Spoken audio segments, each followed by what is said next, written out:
So in this video, I want to share with you 6 bad habits that are preventing you from getting lean. And this is not your typical fitness video. I'm not going to be talking about cutting calories or moving more or any of the other common tips you've heard 1,000 times already. I want to go deep. I'll explore the human psychology aspect of the journey with you here and now.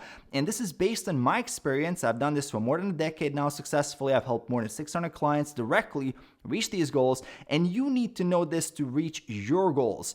Now, these concepts and these bad habits are not some kind of quick fix or easy solution. These are very difficult to recognize and they're very hard to fix. Changing human behavior requires a tremendous amount of effort. So keep this in mind and let's dive into it. So let's begin with number 1, the fresh start effect. An example of this is weekend comes around and you've done a great job for the weekdays, getting lean, losing body fat, but then Saturday evening dinner, you just blew it. You had way too much food, way too many drinks, way too much dessert, and you're not happy about it, and you decide, let's just crash this whole day, like it didn't even happen. While we're at it, since we just blew half the weekend, we may as well just scratch Sunday and just enjoy the weekend because we're going to have a fresh start on Monday.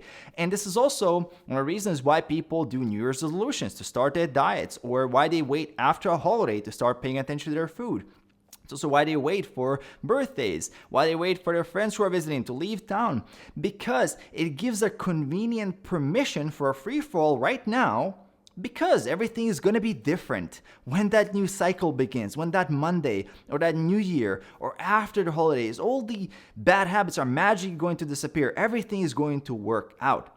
And you can see how silly this is, but in the moment, we convince ourselves that is the right decision to make.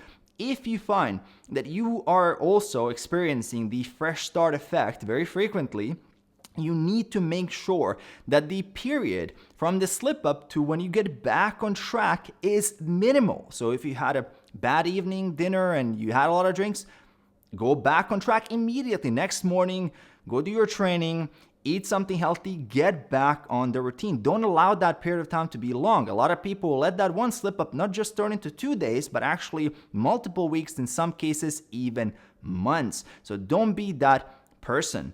Number 2, food escapism. A lot of people falsely believe that all overeating is driven by a pursuit of pleasure or getting that enjoyment from eating all these delicious foods. The reality is that a lot of overeating is driven by trying to reduce negative emotions such as stress, dealing with anxiety, loneliness, boredom. And in this case, overeating is less about getting that pleasure, but it's a lot more about dealing with that psychological pain or dealing with the inability to handle those negative emotions. And if you're looking at your eating patterns right now, you must be able to recognize if your eating is driven by an emotional state, because eating more will provide only a temporary relief. It is not a long-term solution, because what's going to happen is you're actually multiplying the problem. Yes, you're going to have temporarily a little bit of a better state of mind, but you're also going to have to deal with the weight, and you still have the original reasons why you're stressed out, bored, lonely, and all those other things. So food is not a solution. And unfortunately, when this does happen, what we also do end up eating a lot is those comfort foods, which are very high in fat, very high in sugar. So those foods add up in calories very, very easily.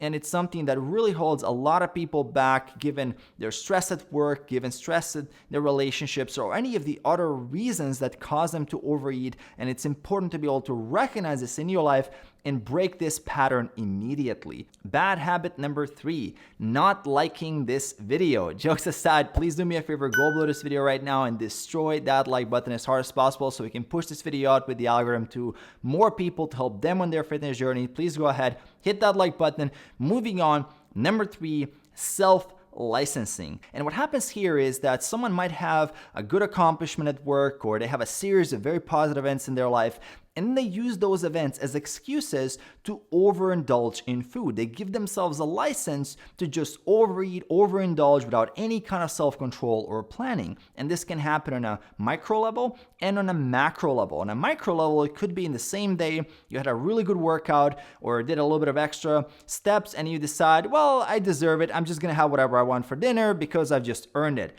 Or on a macro level, you could have just finished a really long project that a lot of deadlines, you worked really, really hard for it at months, and you just say, well, I'm just gonna take the whole next week off of everything. I'm gonna stop paying attention to my diet.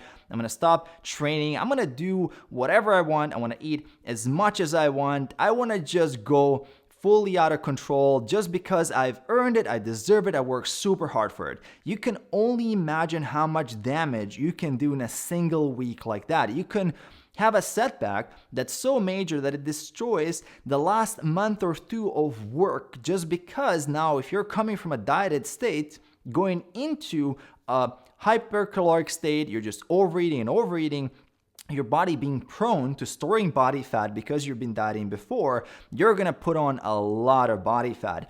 And that is gonna be something you're gonna have to clean up later, and that's not gonna be feeling good. That's not gonna be nice at all. So keep in mind, if you recognize these patterns of self-licensing, you really want to be careful with this and be careful how much of an indulgence you really give yourself. It's okay to celebrate, it's okay to enjoy things, but you got to be very careful when anything is unconditional. In case of self-licensing is I'm going to do whatever I want in as many things as I want and as much as I want, which is usually a recipe for disaster. Number 4, often rationalizing that today is a special day. And because it's a special day, you don't have to pay attention to your eating habits or your drinking habits. You can just enjoy yourself today because it's this one-time thing. We don't know when it's going to happen next. It's a unique opportunity. It doesn't matter. I'll do a little bit more cardio next day. I'll do a little bit more walking. Let me just enjoy the moment right now. You give yourself these very convenient outs, and this can be any holiday, this can be any birthday, vacation, retirement, just name it. There's a lot of reasons to celebrate. And out of the 52 weeks out of the year, you can find literally every single week something to celebrate. And that one single day could be enough to destroy the other 6 days of effort and good work. And that's the thing with this. It's a slippery slope. You can label anything as a special day. And when does this end? At some point, you have to be able to draw a line in the sand and just say no thank you, or be able to pick your battles and pick the situations what are truly special. And of course, it's unsustainable just to cut everything out and never enjoy any food, but it's also unsustainable to just say yes to everything and go to all these events and just binge out of your mind. That's also not something you want to do long term. So think about it. How can you enjoy more of the social aspects of these events? How can you actually have a better strategy for each one of these events? Because these events are not just a temporary thing. They're going to be happening for the rest of your life, and you need to know how to manage these events correctly without falling for that rationalization that today is a special day. I truly believe that every day is a special day. Does that mean that I should be overeating every day? No. Number 5, avoiding accountability. And this can take many different forms. It could be running away from the weight scale, could be running away from the mirror, could be running away from keeping a food log, could be running away from the beach, running away from the pool, running away from wearing certain clothes, running away from hiring a coach that will tell you what's wrong with your approach. In a sense, you're running away from anything that reminds you that you could be doing things better. And by doing so, you're not facing reality. You're essentially avoiding reality. It's like putting a Band-Aid on a broken leg. At some point, you're going to have to deal with reality. Accountability is there to help you improve yourself, to help you set a high standard, to help you show you what's actually possible. By avoiding that, you're essentially going to be stuck. Maybe you're stuck right now at 25% body fat. You know you could be doing better, but there's nothing pushing you to do better. Maybe you're stuck at 15% in that, oh, good enough, whatever. And you know you could do better, but there's nobody there to push you to actually get that highest performance out of you.